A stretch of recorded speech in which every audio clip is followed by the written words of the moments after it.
আগরতলা সরকারি ডেন্টাল কলেজে অত্যাধুনিক সকল যন্ত্রপাতি প্রদান করা হয়েছে।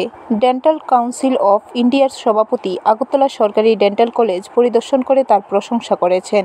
শনিবার প্রজ্ঞাভবনে ইন্ডিয়ান ডেন্টাল অ্যাসোসিয়েশন ত্রিপুরা রাজ্য শাখার সহযোগিতায় জাতীয় স্বাস্থ্য মিশনের উদ্যোগে দন্ত চিকিৎসকদের নিয়ে আয়োজিত 2 দিনব্যাপী প্রশিক্ষণ শিবিরের সূচনা করে কথা বলেন মুখ্যমন্ত্রী ডক্টর মানিক সাহা।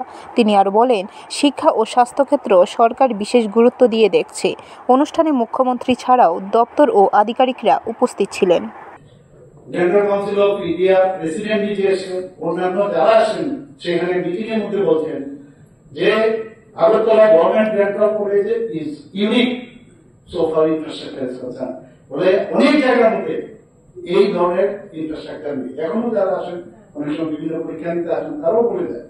তাহলে আমি এটাই বলবো যে ডেন্টাল কলেজের এখানে প্রিন্সিপাল মহোদয় এখানে আছেন যে আমি বারবার আমার একটা সবসময় একটা ইচ্ছা যে ডেন্টাল কলেজের এমন যে নর্থ ইস্টে শুরু হোক না, নর্থ ইস্টের মধ্যে আমাদের কলেজ যেন বেস্ট ডেন্টাল কলেজ হয় সেই চিন্তা ভাবনা যেন করে ইনোভেটিভ যা যা দরকার আপনারা চেষ্টা করেন।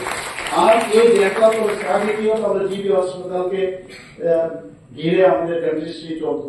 এখন যেহেতু ডেন্টাল কলেজ চলে এসে সেটাকে সামনে রেখে আমাদের সমস্ত ডেন্টাল সার্জনদের একটা শক্তি জোগাবে যে আমাদের ডেন্টাল কলেজ আছে, যে কোনো ডেন্টিস্ট্রির ওরাল কেভিটি যার প্রবলেম হবে ওখানে যদি যোগাযোগ করা যায়, পেশেন্টকে যদি পাঠানো যায়, টেলিমেডিসিন টেলিকমিউনিকেশনের মাধ্যমে যদি কথা বলতে অনেক সমস্যার সমাধান হবে।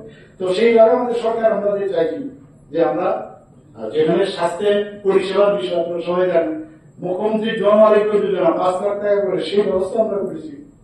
ব্যুরো রিপোর্ট, খবর ত্রিপুরা।